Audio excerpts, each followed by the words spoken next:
Well, hello there and good afternoon. Thank you for staying and joining with us in this Farm Kenya show right here on KTN. My name is Kelvin Nyakundi, and today in this episode we'll explore the digital agriculture revolution, focusing on how digital tools, smart farming solutions and modern technologies are transforming agriculture, boosting productivity and even driving efficiency across value chains in agriculture.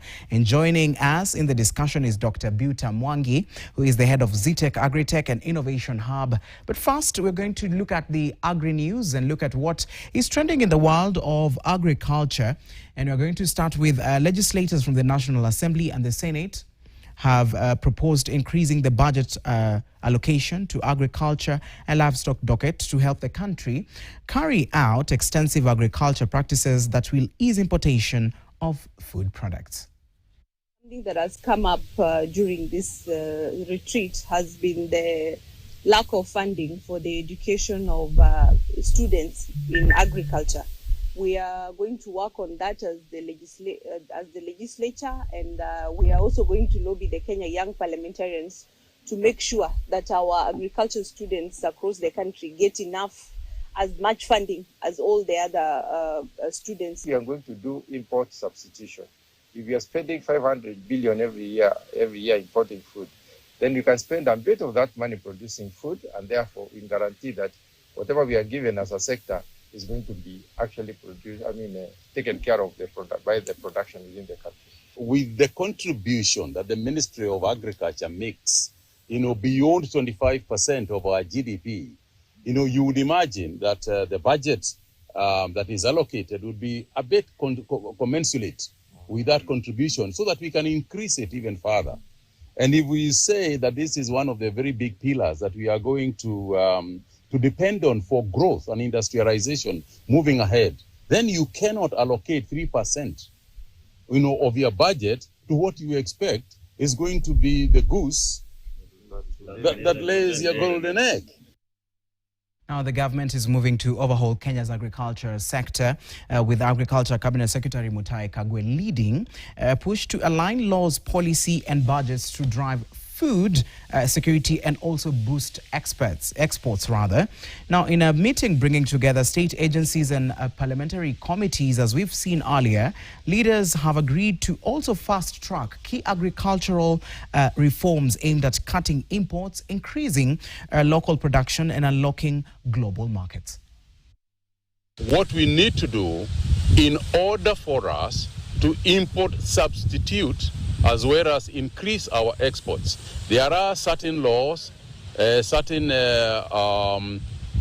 changes that we can expect from the Treasury that will support the agricultural sector, not just to be revived, but to be a leading pillar as it is defined in terms of the creation of employment, creation of a better balance of trade, as well as a lot more money in the pockets of our farmers. When it comes to food, we have agreed on a strategy to completely and progressively substitute imports. And I believe this strategy will help us out because you realize at the moment we spend more than $500 billion shillings every year importing food.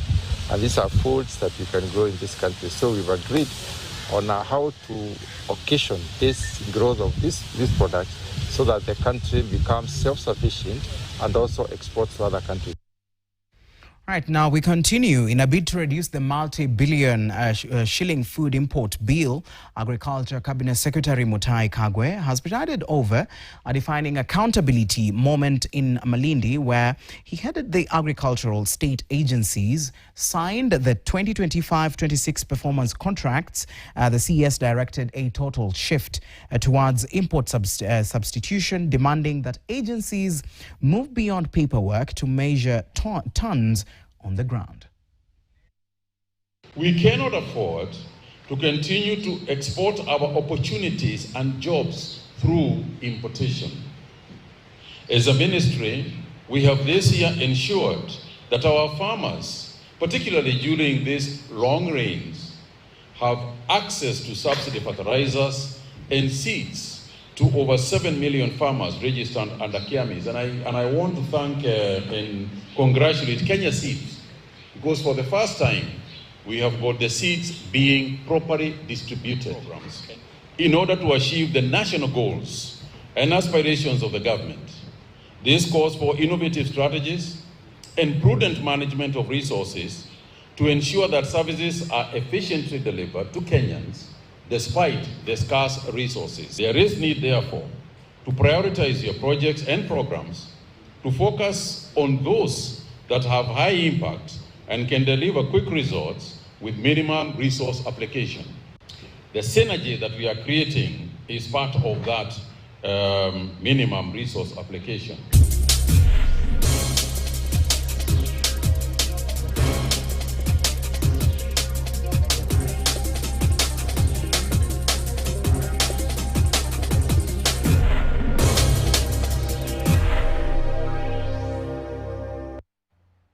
All right, and now we are going to be looking at our favorite segment where we look at a farm guide, where our weekly farm guide segment, the 35-year-old Keith Chipudla, co-founder of Harare-based Vitagro Urban Farms, is one of a growing number of young Zimbabweans turning to hydroponic farming, cultivation without soil, as land shortages and climate issues threaten the next generation seeking to enter agriculture. Now, this story is in partnership with Viro.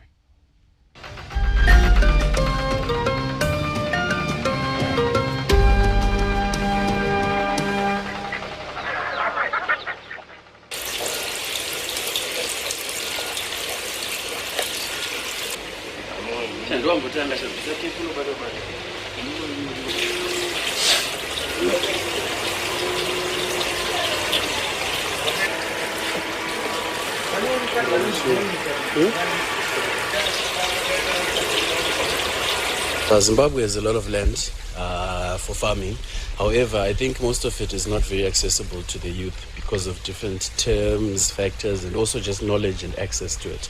So over the years, I've noticed that even when I started this venture, it wasn't as easy for me as a young person to actually access the land.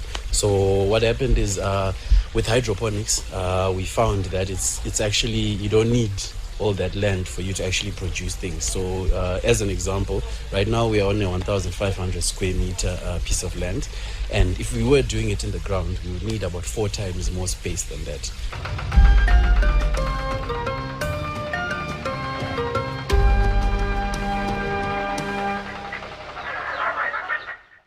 Right, and that story from Zimbabwe, in Harare in Zimbabwe. We're going to now get into our conversation where we're joined by Buta from Zitec. Thank you so much for joining us. And now, when we look at that, we're looking at hydroponics, and this is one of the innovations because today we're talking about digital transformation and how it is changing agriculture sector in the country. So when we look at a story like that one, and we are looking at this person who has now decided to go to hydroponics instead of using land, the way he said space is no longer enough, they've decided to just use hydroponics. What is your reaction to what we've just seen? I think you can. And this is the way to go. Noting as the farmer from Zimbabwe has rightly said, that farming land is a scarce resource. And therefore, we have to look for ways and means through which, particularly, we can be able to feed the urban person. And that makes it very easy for the urban residents to actually even do this sort of farming light in their plots. Because you see, you can do underground, you can do it vertically. You can also do it in stairs, in such a way that, you see the way people build houses. You can do actually a flat, and every flat, you turn it into a hydroponics farm. And you can imagine, and you don't need that big height for this sort of farming. So you can imagine, let's say someone is doing it in a plot, how many people, that sort of farming can feed. Yes. Right, and also still on that, when we look at the advantage of doing this innovative kind of farming, instead of now relying on the land, you're relying on these other different systems or styles that will really give you a good deal at the end of the day. What does that impact on agriculture when you look at that? Definitely, it will have a lot of impact on agriculture because traditionally we have been put in a situation where we have continued doing the same things the same way. Yeah, and you see, in a hydroponic environment, you are able now to put in the right nutrients. Yeah, that's how technology comes in. That you are not just doing it for the sake of it, but you are doing it knowing very well that this plant requires these nutrients. So these are the nutrients that you are working with. And that means that you will get the expected yield. You know, when we talk about precision farming, is whereby now you are using technology. You are using technology to get the right raw materials, yeah, put those raw materials in the right environment, and you are sure that the yield that you get is per the projection. Unlike now, when most of our Kenyan farmers depend on rain, you know, for farming. And therefore, that is why, even up to now, we are not able to sustain ourselves, even with food as a country. All right. Now, let's look at digital agriculture. What does it actually look like on the ground for a Kenyan farmer today when you say digital agriculture? Yeah. Yes. Let me say it's a new term. It's a new term to the Kenyan farmer. And that is why, thanks to the social media, some of these issues have come to light. Yeah, because what we are talking about is that you are using technology to do your farming. That means you have the right gadgets and the right tools. And therefore you are able, like now, measuring soil humidity, temperature, all that, you are able now to use these gadgets, you know, in a way that they can be able to inform you, yeah, of what the soil actually requires. If, for example, you are using soil, moving away now a bit from hydroponics, because that is also another problem. Because what we need is for our farmers, yeah, to understand that we have to move away from the normal way of doing things, where farmers apply DAP and CAN because it is time. You know, we have been used to that. But do we ask ourselves, what does our soil require? Just as a human beings or an animal goes for a test. It's the same way that we need to test our soil so that we are able to understand what nutrients are lacking, you know, in this soil. And you are able now to feed that soil with the nutrients that it is lacking in such a way that then you have a balanced concentration. Yeah, and therefore that is also very key, and that is why technology now has come in such a way that once that soil is tested, you are able to know what is lacking, and you are actually able to manufacture specific fertilizer that is suited for that soil. Okay. Yes. All right. And you've brought in a very important aspect when it comes to agriculture, soil, and soil health, because soil is what holds most of the produce. Yes. And it's what it's very, very integral when it comes to planting and growing of crops. Yeah. So if a farmer doesn't have the right idea about their soil, what is likely to happen, especially when it comes to knowing the soil pH, knowing if your soil is healthy? Yeah. So these innovations and how they've come up, are these the way to go now in terms of, especially if you look at farmers who are in the rural areas? What would you say from where you sit? Is when a farmer doesn't have any information, but they still plant, and at the end of the day, they have their produce. Yes. So is it a very important thing to have, especially when it comes to soil health? Yes, that is very, very important. And that is why we have come up with, like us, the CTEC, Agri-Tech and Innovation Hub, because we realized that farmers are just doing it the way it has been done before. And looking particularly in the rural areas, the agricultural officers are no longer as frequent as they used to be. And therefore, you find that a farmer is just doing it the way he has been doing it. And eventually what happens to the yields? Yeah, the yields continue going down. Yeah, the soil fertility continues going down, putting in a lot of fertilizer that maybe the soil does not require. And therefore, what we envisage is having a soil testing lab, and we want to make it as simple in such a way that you see Kenya, right now we have parcel delivery.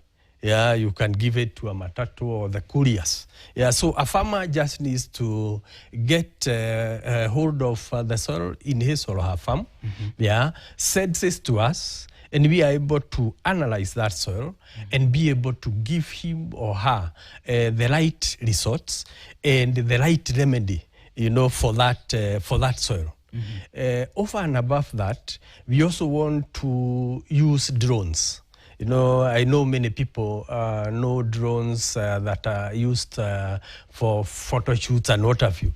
But currently, drones are now being used in farming.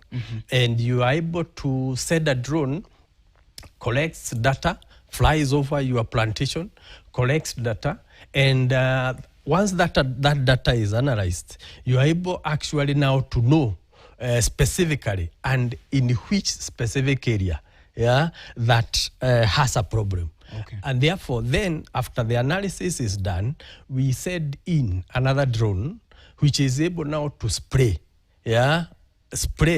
that nutrient that is lacking in that plant. Okay. And it is precisionally sent, just like we have seen drones in Iran, the Iran war. It's the same way the drone works in farming, that it does not just spray the whole plantation.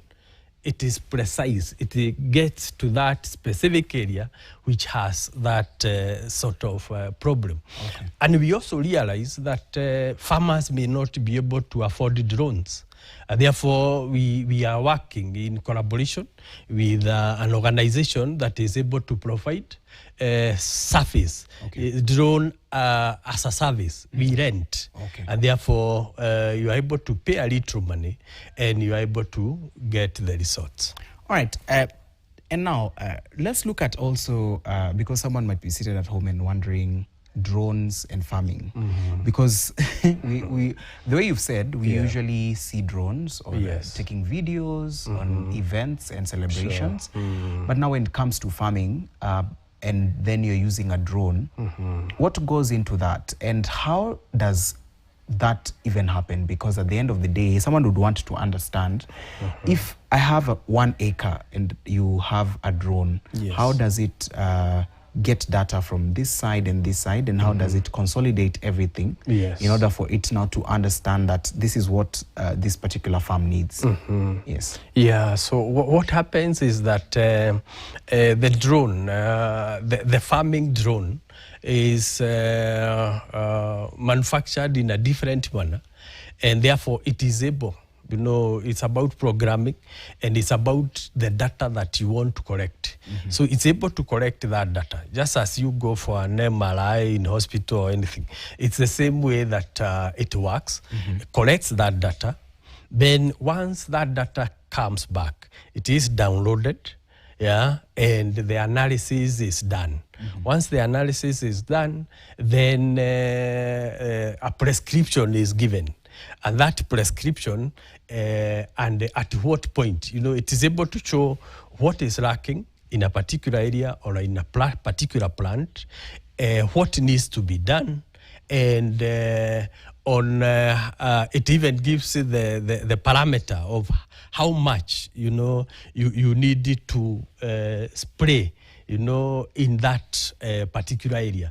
And therefore, the beauty with the drone is that currently, you see, our farmers are using tractors, to spray. And the tractor sprays a whole plantation. But maybe chances are, and research has shown, that it is not every plant in the plantation that required what you are spraying. And therefore, the beauty with this is that it saves costs, because it only sprays what is required at a particular area and leaves the rest. Yeah, and if different areas require different nutrients, then it is able now to do it with different nutrients. And therefore, you save on costs and you raise your production levels. All right, before we go for break, someone might ask, so for example, it's supplying the nutrients that are needed there. Yes. Is it also used as maybe watering? Is it also used to water? Yeah. Is it also used to do these other things that would be done to a crop? Yes, it can still be used for watering, but nowadays we also have other systems which are able to detect, particularly where you are doing irrigation, rather than just water dripping all the time. Yeah, then there is a system that is used to detect when the plant requires the water. Okay. And therefore, it triggers, the supply to release the water as and when it is needed. Okay. And therefore, you find that we might be using a lot of water, which is just percolating into the soils, but the water is actually even carrying nutrients. That's the problem again. That water may carry nutrients to levels that the roots of the plants cannot be able to reach them. All right. Thank you so much, Buta. I have to hold you right there. We're going to go for a short break, but remember, we're going to be back with this conversation. We're looking at digital transformation in agriculture and how digitalization is just changing how we do agriculture these days. Don't go too far. We'll be back with more.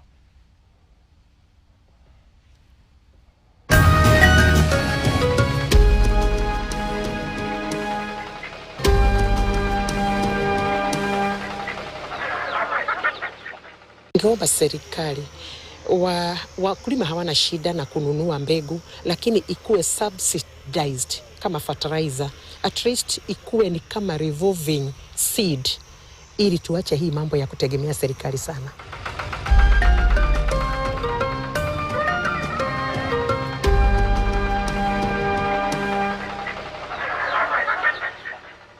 Hello there and welcome back. This is Farm Kenya Show right here on KTN, and today we are talking about digital transformation and how agriculture is embracing this. And with us is Buta Mwangi from Zitek University here with us. He's an expert in agriculture and everything that it is to do with agriculture. Thank you so much for sticking with us. Yeah. Now, with all these challenges that we are talking about agriculture, earlier on we saw what the CS was speaking about, yes, how produce is getting wasted, and also exports. Sometimes maybe we are not performing the way we are supposed to.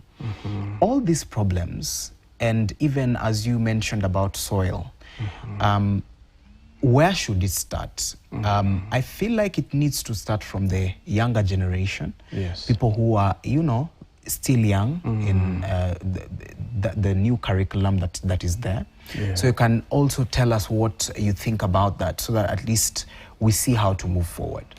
Yes. Yeah, thank you very much. That is critical, and personally, I'm an expert in agriculture due to passion. Yeah, due to passion, and therefore it has been an area of interest to me, and that is why I feel propelled, to make these things happen, and to be basic in the way agriculture is actually supposed to be undertaken. And that is why we have gone that step ahead at Zitek University, because we with the demonstration farm, or the innovation hub, the Agri-Tech and Innovation Hub, we shall have a demo farm, in which now we are able to showcase all these new technologies, because it's about exposure. Yeah, and I believe that is what is lacking. Because, okay, you might see something, it might be attractive, but how do I access it? So to us as ETech University, we want to provide that avenue where even the children in the CBE system are able actually to pay visits. Farmers in cooperatives are able to pay visits. They are able to see the new technologies. They are able to connect, with the industry players. Yeah, okay. Because it's about also addressing the value chain. Because why have people shunned farming? It's because it does not give returns. But says who? Okay, that's a question that really we might need to answer as well.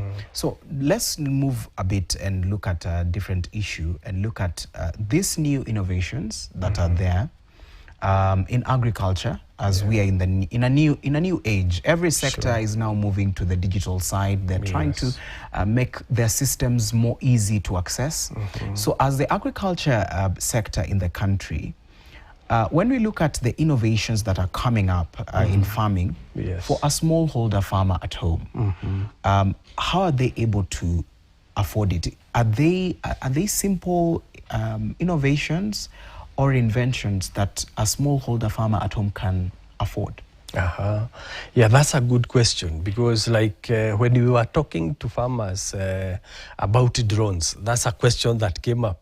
But I can't afford a drone. Of what value will it be to me?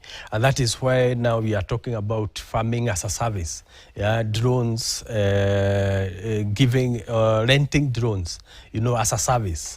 Yeah, so that in the long run, you might not have the capacity, to buy one, but you have the capacity with a little money to rent it and then benefit from it. Yeah, so that is one way. The other way is that we have been training farmers. And training farmers, we have trained on animal nutrition and other areas, including having symposiums where farmers come and they are able to connect with the industry. And towards that end, then we always have those short courses, and we actually charge them at 10,000. Okay, all right.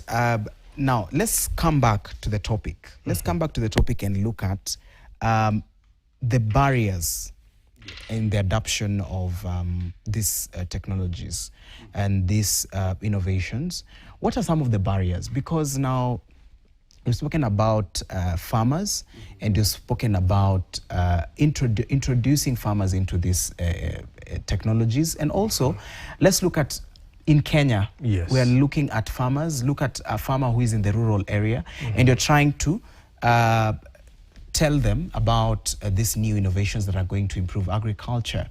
So at the end of the day, how do you make sure that this farmer, whatever challenge they get, and whatever little challenge that they have, maybe they might find, doesn't discourage them to continue with that? So you can just tell us some of the maybe the challenges that farmers are getting, especially when they are now transitioning into innovations and also these technologies. Yes. Yeah, I think the main problem and the main challenge, one, is having quacks. People who want to say they have solutions, yet they don't have. And to a big extent, then we may need to have institutions that are licensed. Yeah, and you as the media also have a great role to play. And like the programs that you are doing in farming, they are meant to expose farmers to new technologies and also connect farmers with the right people. And therefore that makes it easier. Yeah, and therefore that information, particularly even the government, may need to do more. Yeah, with the agricultural extension officers, we may need to have a lot of workshops, a lot of conferences, right there deep into the market areas, so that people are able to learn these new innovations. And at the end of the day, we also have very innovative minds in Kenya. Yeah, some time back, I was talking to some innovative youth, and they had gone to an innovation place. You know, they have been called by the county government to showcase their innovation in agriculture. But then what happened is that at the end of the exercise, they were each given 2,000 shillings and they were told, now you are doing a good job. So they were asking me now, from there, I thought I came up with this innovation to help my country, you know, to help my people become better. So we may also need to not only rely on innovations from outside, but innovations from our own people.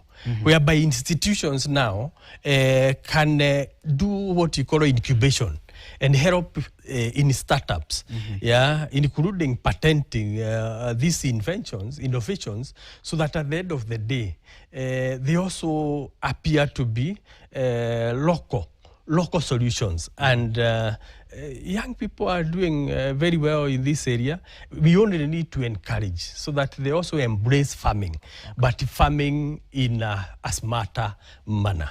All right, thank you for that.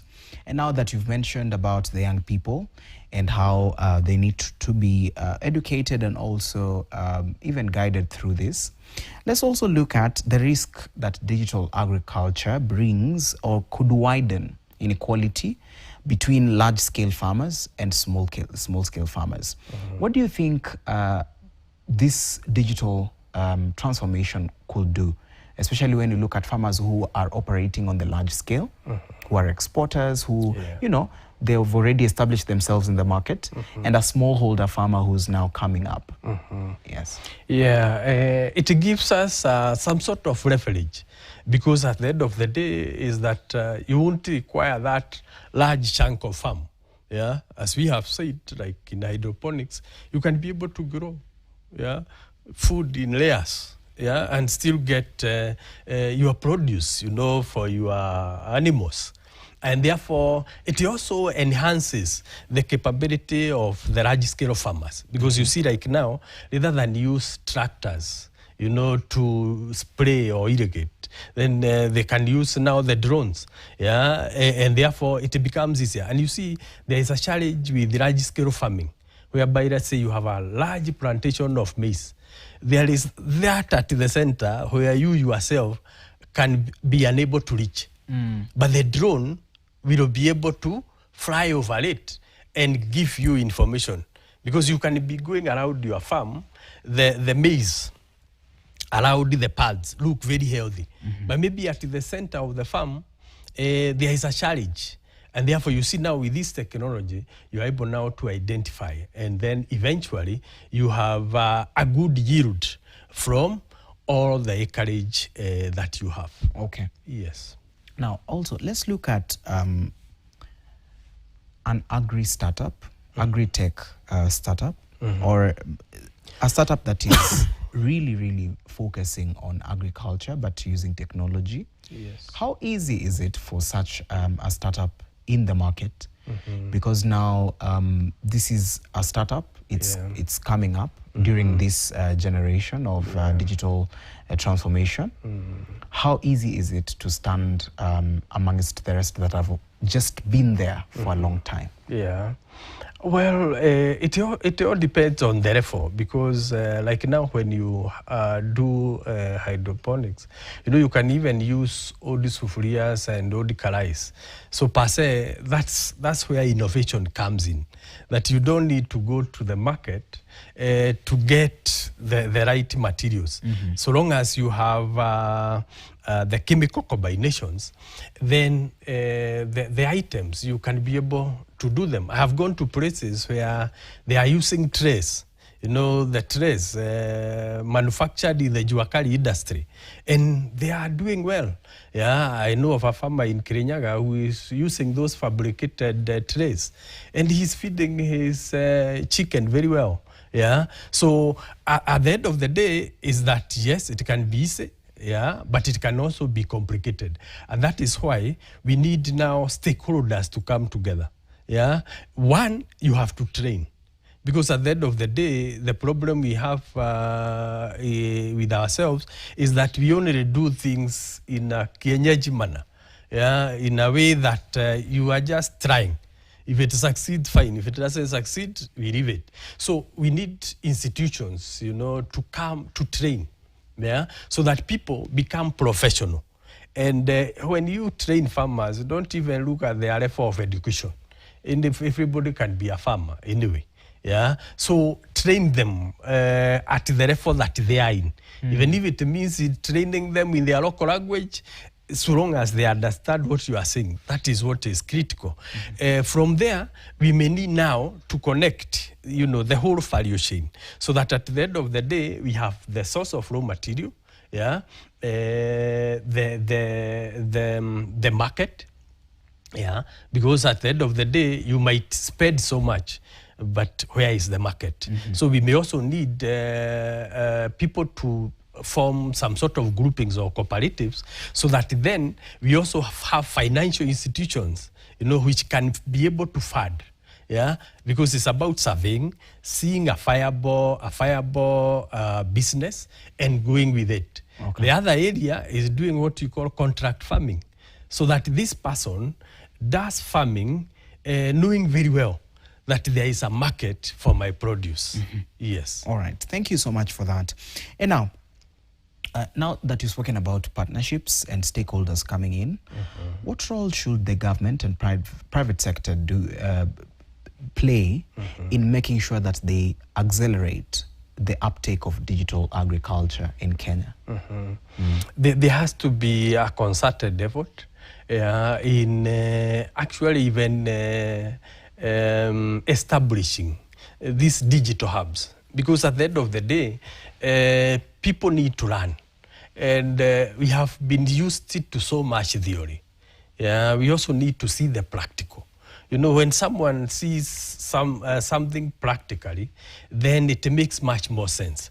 And therefore, the government has to work with the institutions of higher learning, the TFETs, even going to the basics in the high schools and whatever, and even make it a compulsory subject. I believe farming should be compulsory.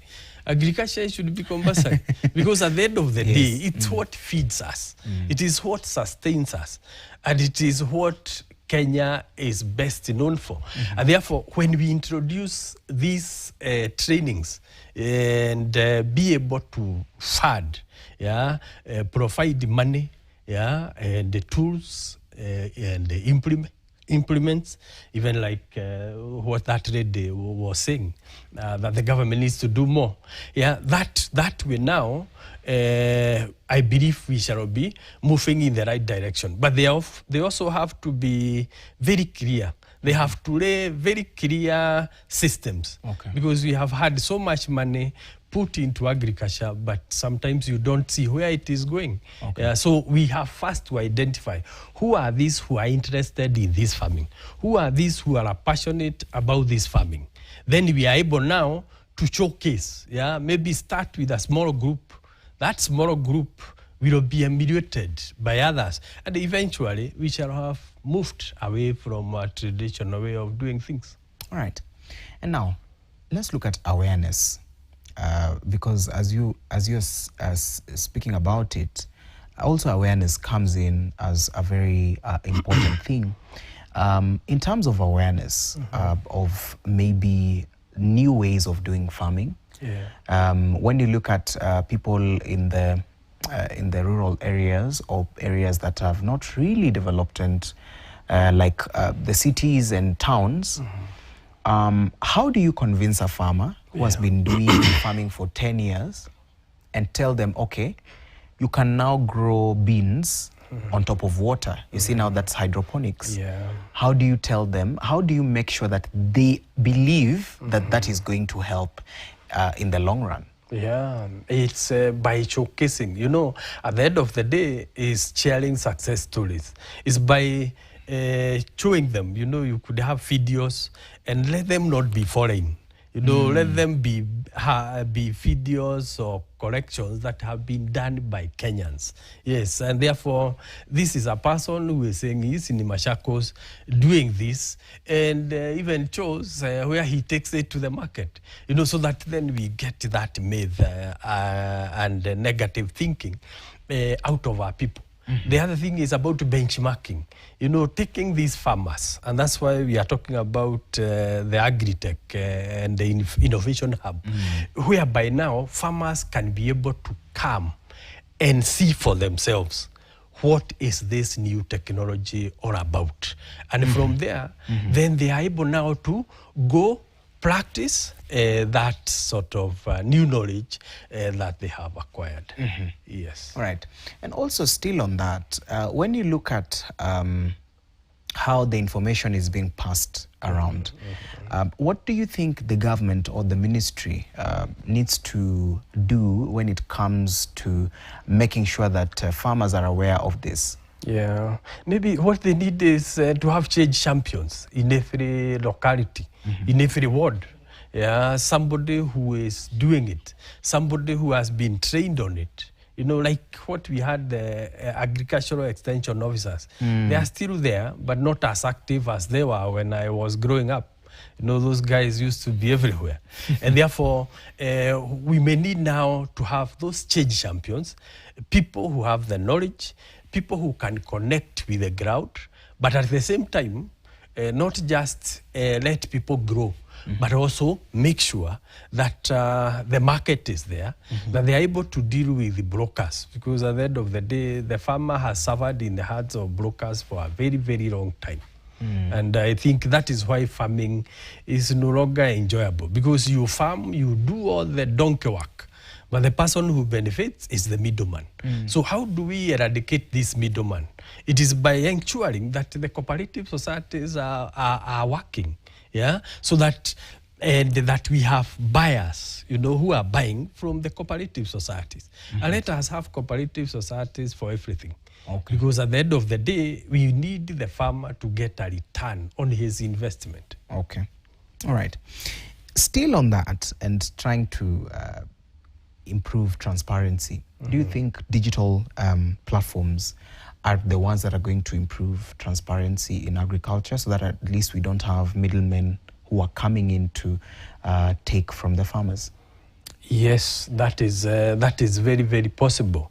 Yeah, and you have seen even in government ministries that have established digital systems, you know, there is transparency, there is accountability.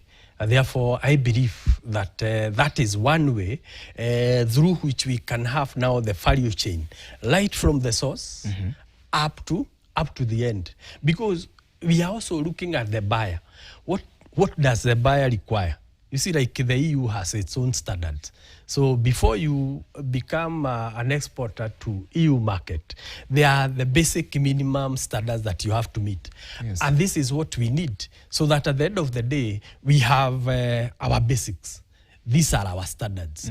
Then we have systems that are able to capture data, right from the time maybe the plant is planted, or even when the seed is to be planted, so that we establish, is this seed of good quality? Yeah, is the environment conducive? Yeah, does this person have the requisite nutrients, so that at the end of the day, the product that is produced is of good quality, and that makes it possible for that product to get into the market and earn its value. Yeah, because at the end of the day, what happens is that you can grow tomatoes.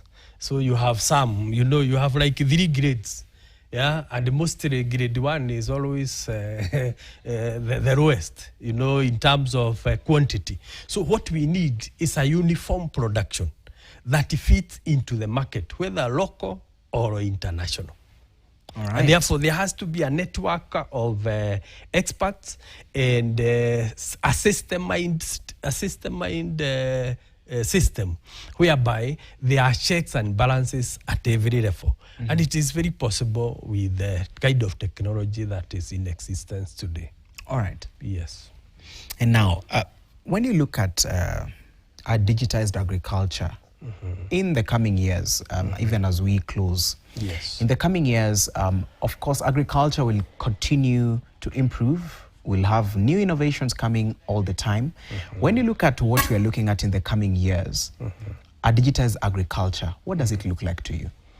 Yeah, that is the future. And the earlier we adapt it, the better. Personally, I have had a lot of challenges with our education system, whereby at some levels, you know, students are not allowed to use tech gadgets. Because I always ask myself, if I don't have a phone, you know, and the world is using technology, let's say I'm in high school, when will I catch up with the world? Yeah, and these are some of the things that we didn't need to emphasize on, that the world has moved. If we remain behind, then chances are that we'll have been overtaken by events. And therefore, we may need to do a lot in ensuring that we get to that future that the world is getting into. You know, when you hear about drones, precision farming, it should no longer be a foreign term. It should not be for us a few. It should be actually nationalized, because that is the future. And therefore, we have to work together, the government and different stakeholders, to make this a reality. We can no longer continue doing things the old way. Okay. The world has moved. All right, thank you so much, Buta, for joining us today. That is Buta Mwangi, who is head of ZTech, Agri Tech and Innovation Hub, who has been speaking to us, talking to us about how digitization is going to change agriculture in the future. And you've heard about the drones, and you've heard about, of course, hydroponics and all these types of new innovations in farming. My name is Kelvin Nyakundi. We've come to the end of this edition of Farm Kenya Today. Stick with KTN.